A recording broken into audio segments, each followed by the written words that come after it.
This is Kerri Wachter reporting for Global Medical News from the annual International Stroke Conference in San Antonio. Joining me is Dr. Brett Kissela, who presented data from a population-based study showing that the average age of stroke patients is declining. What do you think that means for primary care physicians? Should they need to start thinking about this in the context of their younger patients? Well, I don't think it's any surprise to the primary care doctors that there's an epidemic of diabetes and obesity where we're seeing these conditions so much more commonly in the youngest age groups. And it's just important for these doctors to remember to tell their patients that there's important consequences that can occur as a result of having these risk factors at young ages, like stroke and, of course, heart disease as well. Anything that can be done early on to identify and treat these risk factors will be really important for long-term health.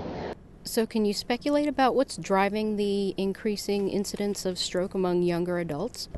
We did look for a couple of causes. One thing that's well known is that hemorrhagic strokes tend to occur in younger people. So one could argue, is this just a result of more hemorrhagic strokes? And in fact, that was not the case. So we tended to see an increase in ischemic strokes in the youngest age groups, not hemorrhages. In fact, hemorrhages were slightly decreased actually compared to earlier study periods. So that's one important finding. It's not related to hemorrhage.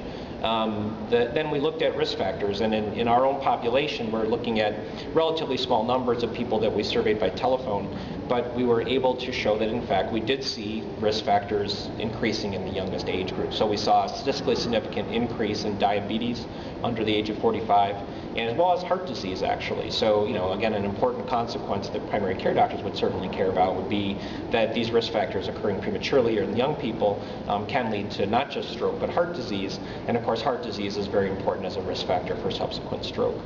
The incidence rates for the youngest age groups were increasing, whereas we saw statistically significant decreases in the oldest age groups for both blacks and whites, although the effect was easier to see in several age groups for whites. And so, again, we can only speculate, but my thought would be exactly the same, that hopefully this is a sign that we are doing better in terms of lowering blood pressure, treating diabetes effectively, lowering cholesterol, and that those measures are leading to, along with prescription of antiplatelet drugs like aspirin or other appropriate drugs like Coumadin for atrial fibrillation, that we're doing our best to reduce stroke in the oldest. This is Kerri Wachter for Global Medical News.